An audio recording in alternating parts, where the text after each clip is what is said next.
Welcome back, everyone. Ready for another deep dive? Always ready. Today, we're diving into, well, it's a little different this time. Oh, Yeah, it's not an article or an essay or a book. intriguing. Yeah. One of you sent us this poem called The Last Time. It's by these two poets, Bernt and Torsten, Okay. and it's published on Torbjorn Zetterlund's blog. Mhm. Have you heard of him? The name rings a bell, yes. Yeah, he's got this blog where he shares, all sorts of stuff. Poetry, articles, all sorts of thought-provoking pieces. Anyway, he shared this poem The Last Time. And wow, it's really something. I'm interested to hear more. What's it about? What's the main idea, I guess?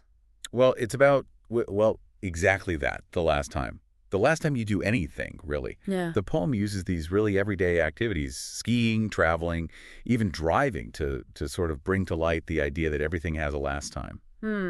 That's a powerful concept. And you said it uses everyday activities. Exactly. Like things we do all the time without really thinking about it. I see. So it's kind of like it makes you stop and appreciate those little things. Yeah, exactly. Because, we often don't even realize we're experiencing something for the last time until it's already passed. That's so true. It's like you don't know it's the last time you'll see a certain sunset or the last time you'll have a conversation with someone. Right. There's this one line that really struck me. To every habit, there will be an end, unmarked by ceremony or fanfare. Wow. Yeah. That's really powerful. It really hit me hard because it's so true. Life doesn't always give us these big, dramatic goodbyes. Sometimes things just end. And it's those quiet endings, the ones without the fanfare, that can be the most profound. It's like the poem is encouraging us to be more present in each moment. Absolutely. Because if we don't know when the last time is, every experience becomes so much more precious. I love that. It's a beautiful way of looking at it. Yeah. And what really got to me were the specific images the poets used in the last time. Oh, yeah. Like what? Well, for example, there's this line, "The wind whispers past your face while skiing." Ah, I can almost feel that. The rush of the wind, the cold air. Right. It so perfectly captures that feeling of freedom and exhilaration you get when you're skiing, but also reminds you that it's fleeting, that eventually the wind will stop whispering. You'll hang up the skis for the last time. Exactly. And then there's this other image, feet on foreign soil, sights unknown. Oh, that speaks to me. The thrill of travel, the excitement of discovering new places. Yeah. But again, it's bittersweet because you can't stay in that moment forever.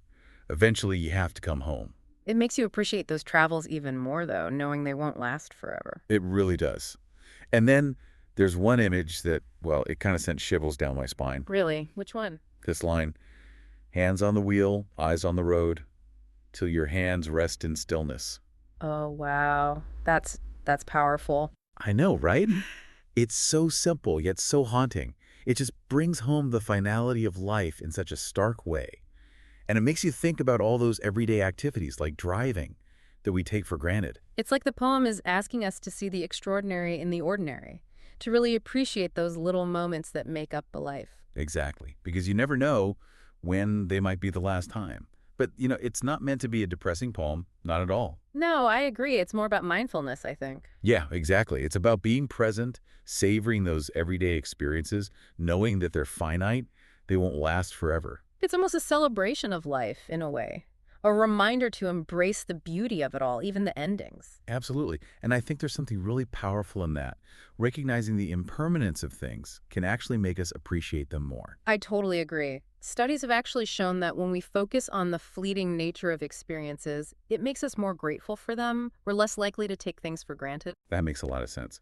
So after diving into this poem the last time, with all its powerful imagery and thought-provoking ideas, what does it leave you with? Well, it makes me think about how I want to approach my own life. I want to be more present, more aware of the beauty in the everyday, not take things for granted. I hear that. It's like a call to action, isn't it? It is. It's like, what if this is the last time I get to enjoy this cup of coffee or the last time I see my loved ones? It makes you want to savor every moment. It really does.